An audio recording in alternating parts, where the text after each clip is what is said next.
বন্ধুরা, বাংলাদেশ প্রাথমিক শিক্ষা অধিদপ্তর থেকে নতুন একটি নিয়োগ বিজ্ঞপ্তি ইতিমধ্যে প্রকাশিত হয়েছে, যেখানে দেশের সকল জেলা থেকে নারী এবং পুরুষ উভয় প্রার্থী যারা এইচএসসি অনার্স বা ডিগ্রি পাস তারা আবেদন করতে পারবে।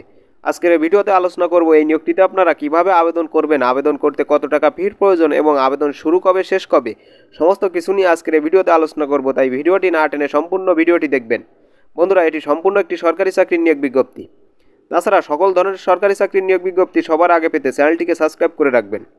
বন্ধুরা, এই নিয়োগটিতে আবেদনের জন্য আপনাদের dper.teletot.com/bd ওয়েবসাইটে ঢুকে আপনারা আবেদনটি সম্পূর্ণ করতে পারবেন। বন্ধুরা, এই নিয়োগটিতে আবেদনের জন্য এখানে পদের নাম এবং কোন পদে কতজন লোক নিয়োগ করা হবে এবং বেতন স্কেল এবং বয়সসীমা এবং কোন পদের জন্য কী শিক্ষাগত যোগ্যতার প্রয়োজন সমস্ত কিছু এখানে উল্লেখ রয়েছে। যেমন প্রথমে রয়েছে সহকারী লাইব্রেরিয়ান কাম ক্যাটালগার, পদসংখ্যা রয়েছে 24, 12তম গ্রেড, যার বেতন স্কেল সর্বনিম্ন 11,300 টাকা থেকে শুরু করে সর্বোচ্চ 27,300 টাকা এবং বয়সসীমা 18 থেকে 32 বছরের মধ্যে হতে হবে। শিক্ষাগত যোগ্যতা কোনো স্বীকৃত বিশ্ববিদ্যালয় হইতে গ্রন্থকার বিজ্ঞান বা গ্রন্থকার তথ্য বিজ্ঞান বিষয়ে দ্বিতীয় শ্রেণী বা সমমান সিজিপিএতে 4 বছর মেয়াদি স্নাতক বা সম্মান অথবা গ্রন্থকার বিজ্ঞান বা গ্রন্থকার তথ্য বিজ্ঞান বিষয়ে ডিপ্লোমা সহ দ্বিতীয় শ্রেণী বা সমমান সিজিপিএতে স্নাতক বা সমমান ডিগ্রি থাকতে হবে। পরবর্তী পদ রয়েছে ষাট লিপিকার কাম কম্পিউটার অপারেটর, পদসংখ্যা রয়েছে 6, বেতন স্কেল সর্বনিম্ন 11,000 টাকা এবং সর্বোচ্চ 26,590 টাকা, বয়সসীমা 18 থেকে 32 বছরের মধ্যে হতে হবে এবং শিক্ষাগত যোগ্যতা কোনো স্বীকৃত বিশ্ববিদ্যালয় হইতে দ্বিতীয় শ্রেণী বা সমমান সিজিপিএতে স্নাতক বা সমমান ডিগ্রি এবং কম্পিউটার ব্যবহারের দক্ষতা থাকতে হবে। পরবর্তী পদ রয়েছে উচ্চমান সহকারী কাম হিসাবরক্ষক, পদসংখ্যা রয়েছে 115, 14তম গ্রেড, যার বেতন স্কেল সর্বনিম্ন 10,200 টাকা এবং সর্বোচ্চ 24,680 টাকা এবং বয়সসীমা 18 থেকে 32 বছরের মধ্যে এবং শিক্ষাগত যোগ্যতা কোনো স্বীকৃত বিশ্ববিদ্যালয় হইতে ব্যবসা শিক্ষার স্নাতক বা সমমান ডিগ্রি থাকতে হবে এবং কম্পিউটার এমএস অফিসে কাজ করার দক্ষতা থাকতে হবে। পরবর্তী পদ রয়েছে 60 মুদ্রাক্ষিক কাম কম্পিউটার অপারেটর, পদসংখ্যা রয়েছে 14তম গ্রেড, যার বেতন স্কেল সর্বনিম্ন 10,200 টাকা এবং সর্বোচ্চ 24,680 টাকা, বয়সসীমা 18 থেকে 32 বছরের মধ্যে হতে হবে এবং শিক্ষাগত যোগ্যতা কোনো স্বীকৃত বিশ্ববিদ্যালয় হইতে দ্বিতীয় শ্রেণী বা সমমান সিজিপিএতে স্নাতক বা সমমান ডিগ্রি থাকতে হবে এবং কম্পিউটার ব্যবহারের দক্ষতা থাকতে হবে।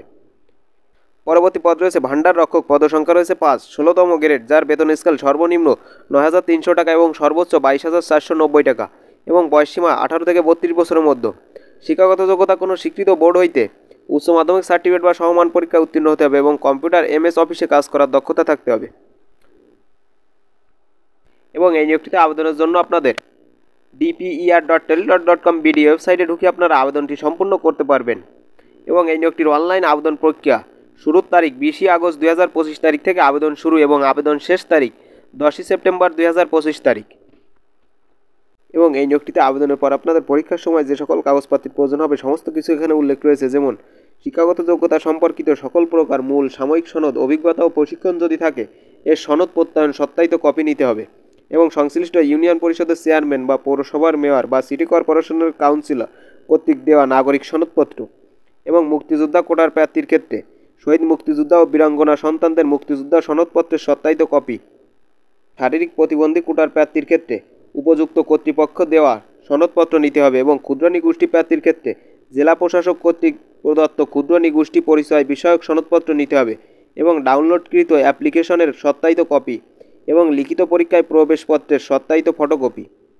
এবং এই নিয়োগটিতে আবেদনের জন্য আপনাদের আবেদন ফি বাবদ 1 নং ক্রমিক পদের জন্য আবেদন ফি বাবদ 168 টাকা কেটে নিবে এবং 2 থেকে 5 নং ক্রমিক পদের জন্য আবেদন ফি বাবদ 112 টাকা কেটে নিবে এবং আবেদন শেষে আপনাদের পরীক্ষার তারিখ SMS এর মাধ্যমে জানিয়ে দিবে।